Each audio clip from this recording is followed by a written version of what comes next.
Hey guys, thank you for being here. This is Joyce at Medusa Was Framed and Morrigan a Wing. And today we are talking about Bok Tower. The day after Christmas, 2022, Sheena and I drove from her home in Brevard County across the line into Polk County, back roads, through the southern portion of Central Florida. Miles of farmland, fairly flat land, until you come into Lake Wales, where Bok Tower rises like a beacon above the chains of lakes and incredibly lush farmland they produce. Lake Wales doesn't really have one lake, but a chain of lakes. Sheen had never heard of Bok Tower, and I've long slapped myself for not visiting it when I lived closer in Orlando, in the county over, Orange County.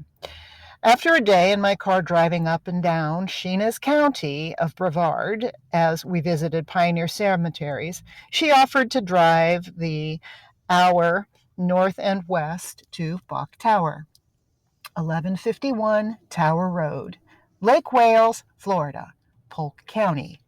You may have heard of Polk County because that's where Sheriff Grady Judd holds his seat.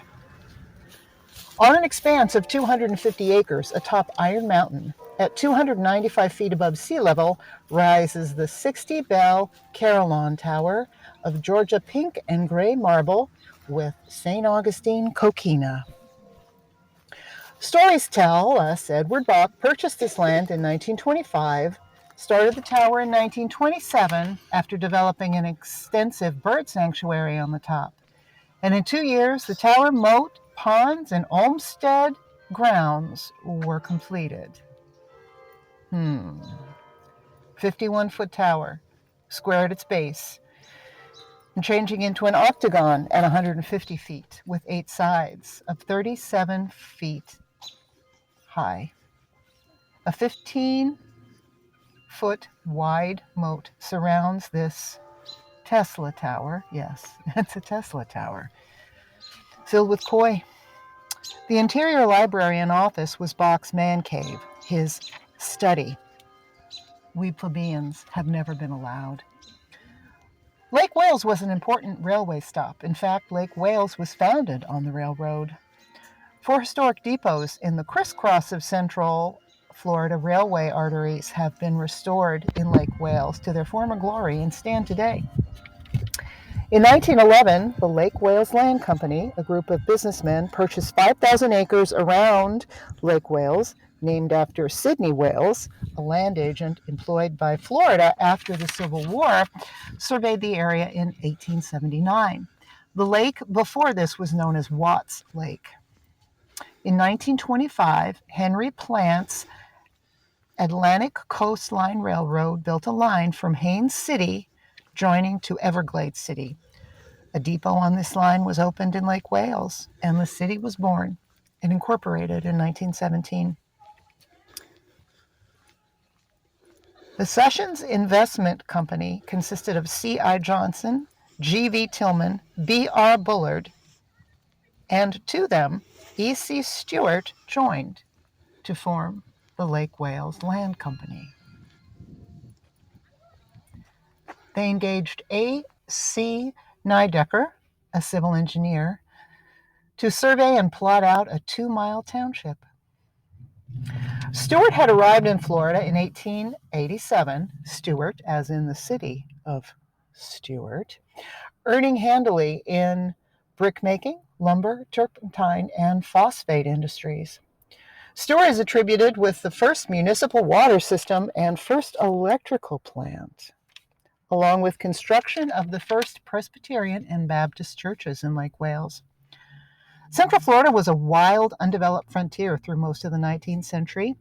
Settlement, as we think of it, didn't occur until after the Seminole Wars burned all the plantations down.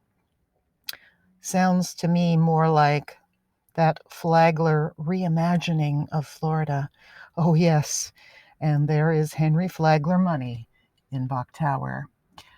So, what's a carillon? It's an instrument of at least 23 tuned bells in a chromatic series, primarily of copper and tin, that are then tuned. They are hung dead, meaning they don't sway, but instead are struck by wooden clappers played via a keyboard. Carillons began in Belgium in the 17th century, and most current carillons are in the Netherlands. With about 600 in the world, there are 185 in North America, like the one at the Capitol grounds in Nashville, though I believe that one is programmed. Bok Tower is played by a carillioner live. The keyboard is known as a clavier, with a sample of an old one in the visitor center. You'll see a photo of it here. The musician at Bok Tower comes down to meet visitors each and every day after sessions, which play at 1 and 3. Edward Bok held the esteemed position of editor for Ladies' Home Journal for 30 years, as well as marrying the newspaper magnate and founder's daughter, Mary Curtis. Miss Curtis was a native of Boston, founding the Curtis Institute of Music in Philadelphia. Doesn't that sound like a political marriage? Edward Wilhelm Gerard Lesar Hid Bok was born in 1863 in Den Helder, Netherlands. At 6, his family immigrated to Brooklyn, and poor as many were, Edward began washing windows at a nearby bakery to help out. Yet another reset story of rags to riches, eh? In 1882, at the age of 19, he began working for the publisher Henry Holt and Company, which became Charles Scribner and Sons, where he eventually became the advertising manager. From 1884 to 1887, he held the editorship of the Brooklyn magazine. In 1886, Bok Syndicate Press began. Moving to Philadelphia in 1889, Bok landed editorship of Ladies' Home Journal when the editor, Louisa Knapp Curtis, wife of founder Cyrus Curtis, opted to step down for a less demanding magazine. In 1896, Edward made Mary Curtis, their daughter, his bride. During his time at the helm, Ladies' Home Journal became the first magazine to clock 1 million subscribers. Domestic American architecture was an important aspect of the magazine's outreach, promoting the American bungalow style, affordability for the middle class, no need for palatial expanses of rooms and grandeur. The building of the middle class? Bok is attributed with influencing the morphing of the drawing room to the living room. Some call him the father of the living room. A man who was not an architect who changed architecture forever, some say. A conservative, Bok stood against suffrage, promoting the suburban idea of a wife at home in a natural environment raising children. Women's clubs at the time tried to boycott Ladies' Home Journal after Bok called suffragettes traitors to their sex. Edward Bok threatened the clubs with legal action, and they recanted. Mr. Bok penned 14 books and holds a Pulitzer. In 1921, he and his wife Mary visited Florida near Lake Wales Ridge, becoming smitten with the potential. In 1921, Florida was Flagler's state. Returning, they purchased land and established a 25-acre bird sanctuary on the ridge of Iron Mountain, the highest point in Polk County, so named for its hematite composite rock formation, oxidizing the surrounding land into red dirt. Originally, Bok Mountain Lake Bird Sanctuary, which included flamingos, but one central Florida winter did them in.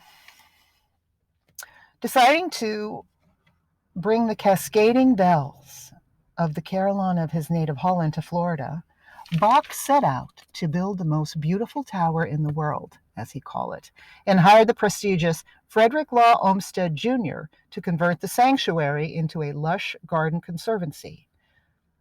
The elder Olmsted passed in 1896, when both his sons took over his work. A point of confusion, for me as well, was the fact that Junior dropped the Junior after his White City Central Park landscape designing daddy passed away. Anything attributed to an Olmsted after 1896 is Junior's. work. Junior, who made the first name for himself by filling in for Daddy in D.C. during the Revise l'Enfant plan. Junior had the task to transform the sandhill into a place of beauty second to none. 1,000 live oaks, 10,000 azaleas, 100 sabal palms, 300 magnolias, 500 gardenias, hundreds of fruit and flowering trees and shrubs, including blueberries and holly, and the tower.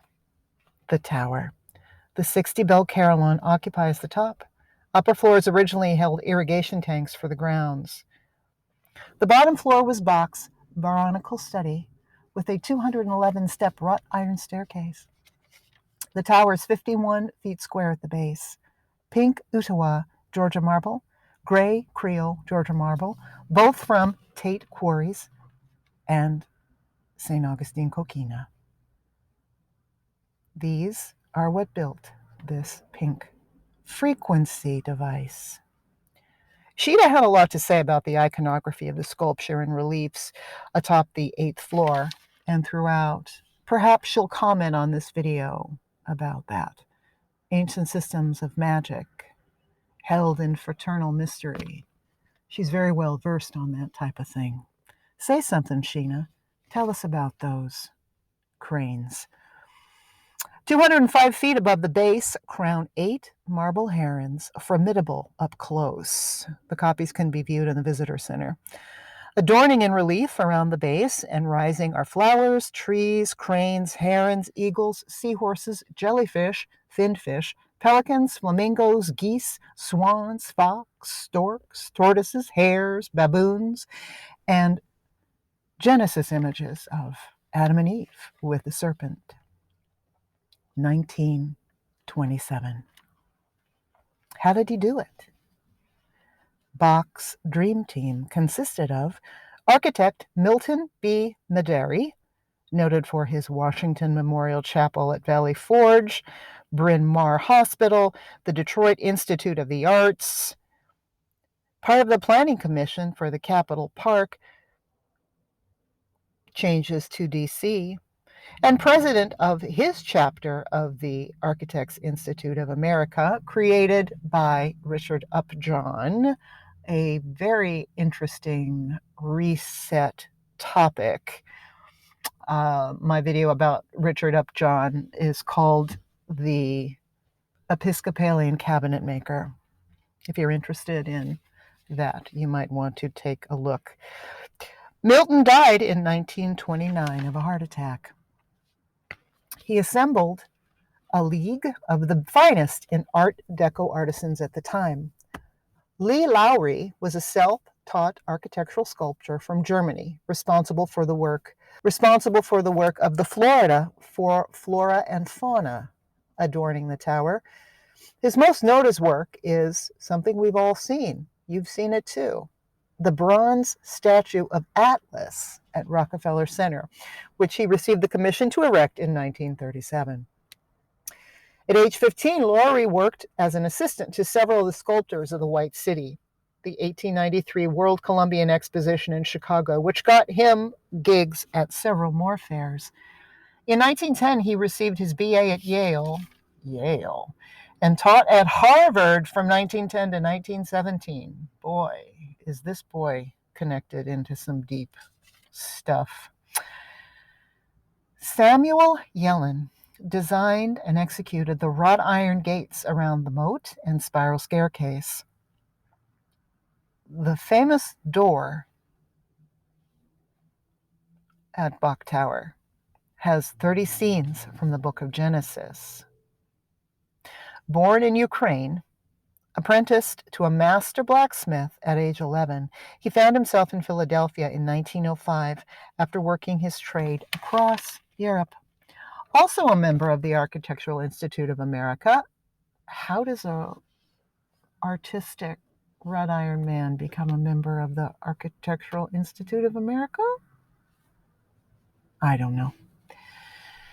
His work rises all over Philadelphia and beyond at numerous churches and universities, including the Federal Reserve Bank of New York City, the Washington, D.C. National Cathedral, Yale, Columbia, Princeton, and Harvard. These guys are connected. J. H. Dulles was the tile maker. He designed the ceramic mosaics and tiles in Bok's Baronical Hall and the stunning 35-foot tall grills on the front of the tower. Horace H. Burrell and Sons were the contractors. They began in 1927, completed in 1929. Outgoing President Calvin Coolidge dedicated the tower at its opening, February 1st, 1929. Bok wrote about the masterpiece he had created in his book, America's Taj Mahal, one of his 14. John Taylor and Company of Loughborough, England, designed the bells. The indigenous of Polk County were Tocobago, Seminole, Musasiki, and Calusa. The mound builders.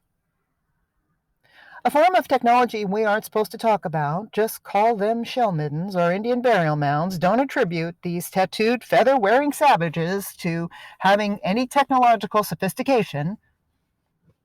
There are still preserved mounds around Lake Wales to this day. Do you think the indigenous understood the magnetic powers of the hematite in Iron Mountain before Edward Bok bought the land? Legend goes he bought the whole dome to protect it from development. Isn't that kind of like what we do to national parks? Geomagnetic biodynamic wonders, coast to coast, protected from development, but also cut off from the more plebeian investigations of what's really there or what they're protecting. Pink and gray marble. Marble makes an excellent insulator, which doesn't conduct heat from one body to another. Wrought iron allows electrons to move between atoms in the process of delocalization, making it an excellent conductor. Sand is a terrible conductor, but a fabulous insulator. Coquina is sand and shells. Sand is shells. Water in a moat. Water in ponds all around. Another excellent insulator and source for plasma activation, especially when activated by brass bell kinetics. What is Bok Tower really? Just a pretty tribute to an egomaniacal pal of reset magnate Henry Flagler? Iron Mountain is a slag hill, a super magnet.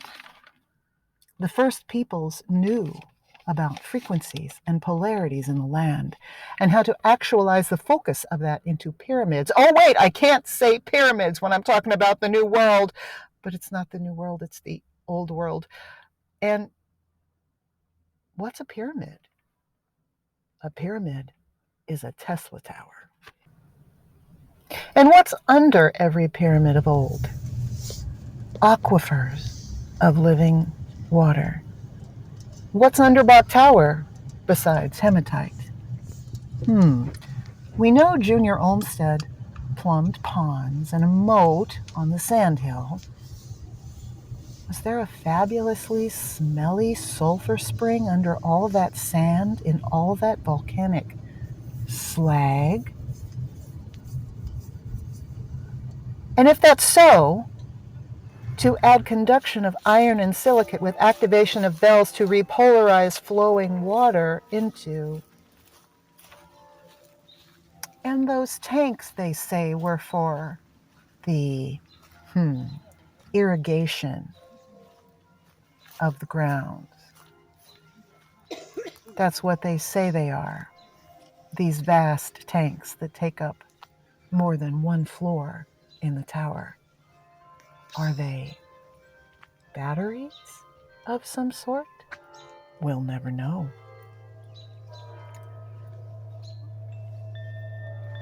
What Bok called it, America's Taj Mahal. Taj Mahal, that Tartarian super generator. Was Bok telling us all along this had nothing to do with the sound of the bells of his childhood? Flagler had all the churches in St. Augustine remove their bells, or churches that built after he owned the land of St. Augustine had to sign an agreement to not hang bells. And why? If he really had Carrere and Hastings build the Ponce de Leon Hotel and Alcazar hotels, which they didn't, and I have a long, extensive, well-researched video about Carrere and Hastings, if you're interested in that, then why would he design bell towers in both of these buildings if there were never bells in them?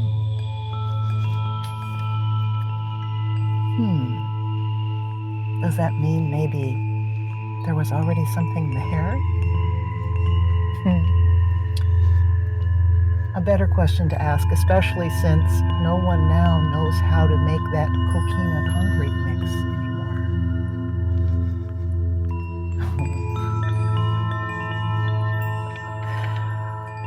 Sheena is very familiar with this line of thought and posed the possibility that the bells remain, but they might have had their tunings changed at one time, or the bells replaced with bells that were tuned to a different frequency.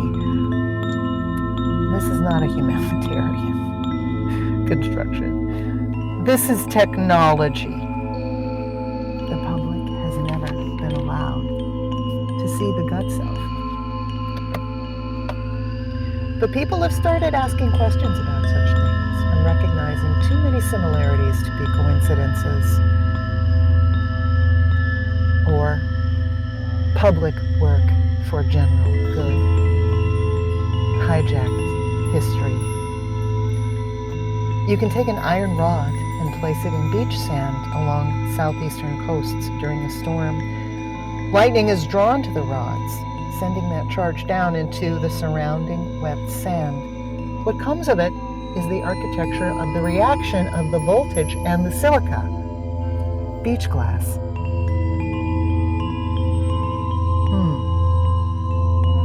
So what is Bok Tower really?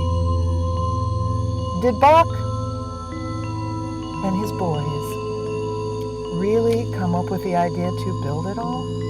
From the sand up? Was this a novel idea?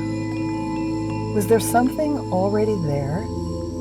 The Tocobago, Calusa, Musasiki, did they hold sacred land here? Something sacred from their ancestry, long buried underneath that Olmsted reclamation? Like all the things that are buried or out of public purview in the national parks, especially the Grand Canyon. Most iron mountains in the U.S. have hot springs around them, part of them. That's a powerful lot of voltage and kinetic potential. Think about it. Sulfur Springs. Does it make you think? Ask Sheena what all the imagery relates to in the fraternal organization and how it relates to all the artwork around Bok Tower. I see finials when I look at Bok Tower. A finial at the top of the Tesla Tower. And we can't see inside where the power plants are, where the batteries are, storing the collected energy, or what frequency information the tuning in the bells broadcast. More Flagler's Reclaiming of Florida, built by a bunch of resetters. Bok Tower is a beautiful place, well worth the drive. Sheena and I drove over an hour through flat, lovely farmland on the day after Christmas. We paid $17 a piece to get in. I think children are free. There is a wonderful visitor center. Many of the photos I've taken are from the visitor center. A lot of information about the building of the tower and such, and the artists is available there. In the community, the grounds are used for a wide variety of things. Yoga classes. The visitor center has rooms that are used for all kinds of different types of events. It's a beautiful place. The grounds are lovely. It was the day after Christmas, and you saw in our walking around there were a lot of people there. And the bells were playing. Stunning, in fact. It's breathtaking when you come around the turn and you see that tower. It's even more stunning from a distance. Did Bach come up with something new? Or was there something already there? The question I ask about every single star fort. Is there something already there? And that's why it was built or built up. Is the truth of the ancestors underneath all that Olmsted dirt? I'll let you decide.